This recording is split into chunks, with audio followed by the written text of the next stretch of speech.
A'udzu billahi minasyaitonir rajim. Bismillahirrahmanirrahim. Alhamdulillahi rabbil alamin. Alhamdulillahilladzi nasta'inuhu wa nastaghfiruh. Wa na'udzu billahi min syururi anfusina wa min sayyiati a'malina. May yahdihillahu fahuwal muhtad wa may yudlil fa ulaika humul khasirun. Asyhadu an la ilaha illallah wahdahu la syarika lahul malikul haqqul mubin. Wa asyhadu anna Muhammadar Rasulullah shadiqul wa'dil amin. Allahumma salli wa sallim wa barik ala Muhammad wa ala alihi wa sahbihi ajma'in. Allahumma anfa'na bima 'allamtana wa 'allimna ma yanfa'una. Amin ya rabbal alamin. Assalamualaikum warahmatullahi wabarakatuh. Jemaah sekalian, Selasa siang seharusnya Pak Kodim Suseno, hari ini beliau berhalangan hadir karena ada satu acara. Kemudian takmir minta saya untuk menggantikan beliau. Jemaah sekalian, siang ini saya ingin mengajak untuk merenungkan tentang al-ahlakul medsosiyah itu. Jadi bagaimana berakhlak di dalam medsos. Ya, saya sebut istilahnya al-ahlakul medsosiyah.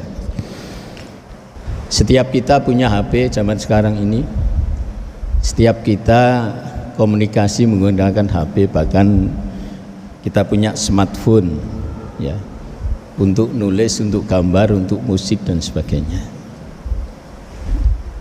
Islam mengajarkan bagaimana kita berinteraksi dengan orang lain, baik interaksinya secara langsung face to face maupun interaksinya secara online. Jemaah sekalian, Rasulullah SAW di dalam satu hadis menyebutkan innama bu'istu liutammima makarimal akhlak. Sesungguhnya aku diutus untuk memuliakan, menyempurnakan akhlak menjadi mulia. Nah, ini yang seharusnya harus kita pegang ketika kita bergaul dengan orang lain. Di hadis lain, di riwayat Tirmidzi, Nabi SAW menyatakan sesungguhnya orang yang paling aku kasihi ya, dan paling dekat denganku pada hari kiamat itu adalah orang yang terbaik akhlaknya. Dan orang yang sangat aku benci dan terjauh dariku di hari kiamat adalah orang yang terlalu banyak bicara, orang yang sombong dalam pembicaraannya dan berlagak menunjukkan kepandaiannya. Nah, apa yang terakhir dinyatakan Nabi ini sering muncul ketika orang bermedsos ya, jadi menyebar berita hoax ya, kemudian bicaranya bohong, lalu ada kesombongan ya, pamer menunjukkan kelebihannya di medsos. Apakah pamer kecantikannya, uangnya, mobilnya ya, apakah memamerkan rumahnya ya, yang harganya 30 miliar kemarin ditunjukkan di TV itu ya, memamerkan mobilnya yang harganya 4 miliar, 5 miliar dan sebagainya. Nah, jamaah sekalian, poin-poinnya apa saja ketika kita berakhlak mulia, ketika bermedsos ya. Jadi akhlakul karimah di medsos itu apa saja? Saya sebutkan beberapa, misalnya yang pertama sidik, jujur, benar. Jadi informasi yang kita kirim, informasi yang kita terima, informasi yang kita sebarkan hendaklah yang benar, yang jujur, sidik. Ya, jangan sampai ada berita hoax. Berita hoax itu berita bohong. Jangan sampai terjadi. Jadi kalau bicara masalah sidik ini luas banget ya. Jadi ada, kalau di medsos itu asidqu bil lisan ya, benar dalam bicaranya ya.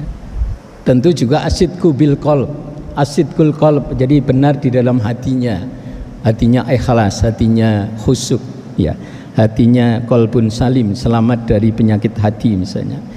Ada sidqul amal ya, ada sidqul wa'ad dan sebagainya. Nah, kemudian yang kedua amanah. Amanah itu dapat dipercaya untuk memegang kebenaran, dapat dipercaya bahwa itu berita baik, ya dapat dipercaya orangnya. Kalau online shopping di dalam medsos itu juga harus amanah, bisa dipercaya, antara gambar sama kenyataannya sama. Ya, jadi tidak tipu-tipu. Ya, jadi orang mungkin sering bayar dulu, sudah masuk uangnya ke sana, tapi barangnya nggak nyampe. Itu bukan amanah namanya. Innallaha ya'murukum an tu'addul amanati ila ahliha wa idza hakamtum bainan nasi an tahkumu bil adl. Al-ayat An-Nisa 58. Jadi sesungguhnya Allah memerintahkan kamu untuk memegang amanah kepada ahlinya. Ya. Jadi kalau penjual itu amanahnya kepada pembeli, harus bisa dipercaya sebagai penjual, sebagai pembeli misalnya. Orang tua amanahnya kepada anak, dosen amanahnya kepada para mahasiswanya, ya, dan sebagainya dan sebagainya. Pimpinan amanahnya kepada bawahannya dan sebagainya. Kemudian sabar. Sabar itu pengendalian diri. Nanti insya Allah sebentar lagi kita masuk bulan puasa, itu dilatih kesabaran. Ya. Jadi nilai-nilai akhlakul karimah di dalam medsos ini pun juga nanti diajarkan di dalam Ramadan, dalam puasa itu. Jujur itu ajaran puasa, amanah ajaran puasa, sabar ajaran puasa, rendah diri, tawadhu itu juga harus diimplementasikan. Jangan menunjukkan kesombongannya. Ya, orang yang biasanya jarang lapar, ya, orang-orang kaya yang banyak duit jarang lapar, oleh Allah dipaksa harus lapar pada bulan Ramadan nanti. Itu artinya bagaimana dia merendahkan dirinya, ikut merasakan perasaan yang sering terjadi pada kaum fakir miskin misalnya, yaitu lapar misalnya. Kemudian tawadhu, tidak pamer, tidak ghibah, tidak fitnah, tidak ujub. Ya, itu hal-hal yang harus kita terapkan juga di dalam medsos. Ya. Jadi yang sangat terasa atau sangat tersebar dan kadang sering kita nggak terasa, itulah riya. Padahal dalam satu hadis Nabi sebutkan, saya sangat khawatir kepada riya, ya, karena riya itu adalah asyirkul asghar dikatakan Nabi, syirik yang kecil. Riya itu pamer. Mengapa dikatakan syirik? Karena pamer itu satu, merasa orang itu memiliki, padahal pemilik itu hanya satu. Pemilik sesungguhnya hanya Allah. Lillahi ma fis samawati wal ard. Manusia itu hanya dipinjemi, dititipi aja, bukan menjadi pemilik manusia itu. Kalau ada manusia merasa memiliki, itu sudah berusaha nyaingi Gusti Allah. Itu sudah syirik, walaupun mungkin kita nggak terasa kecil itu.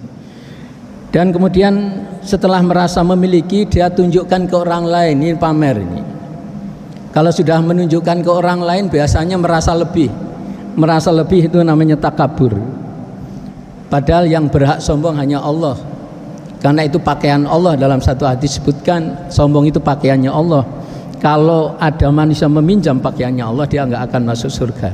Di hadis lain disebutkan, kalau di hati manusia ada sekecil atom kesombongan, dia nggak akan masuk surga, kata Nabi. Naudzubillah. Maka jamaah sekalian, ini hal-hal yang harus kita perhatikan ketika kita bermedsos. Baik medsos saat Ramadan atau di luar Ramadan itu sama saja. Jadi berbohong bulan Ramadan nggak boleh itu, tapi di luar Ramadan juga tidak boleh. Ya. Jadi menipu di bulan Ramadan nggak boleh, nanti puasanya batal loh. Di luar Ramadan menipu juga tidak boleh, sama saja. Jadi hakikatnya Ramadan, puasa itu tidak hanya puasa ritual Ramadan, tetapi harus dilanjutkan dengan puasa aktual di luar Ramadan. Jadi ajaran Ramadan terus berjalan. Ya, untuk merasakan Ramadan, insya Allah nanti malam ada undangan sholat malam di masjid ini. Ya, kita coba latih bangun jam 3. Ya, nggak usah nunggu Ramadan. Bangun jam 3 malam itu nggak usah nunggu Ramadan. Nanti jangan-jangan bangun jam 3 malam Ramadan gara-gara makanan aja. Awas, jaga niatnya. Kita bangun sahur itu bukan karena makanan, tapi karena Allah. Nah, diperintahkannya Allah dan Rasulnya itu. Maka ya mari kita buktikan bahwa ternyata di luar bulan Ramadan pun kita masih mampu bangun jam 3 atau ukurannya 1 jam sebelum subuh katakanlah. Nah itu kita coba latih. Insya Allah nanti malam kita bisa menghadiri undangan Pak Rektor untuk kita sholat tahajud sebelum subuh di masjid ini nanti Rabu dini hari. Semoga Allah SWT memberikan kita kemampuan, kekuatan lahir batin untuk bisa mengamalkan ajaran-ajaran Allah dan Rasulnya. Terima kasih banyak. Subhanakallahumma wa bihamdika asyhadu an la ilaha illa anta astaghfiruka wa atubu ilaik. Assalamualaikum warahmatullahi wabarakatuh.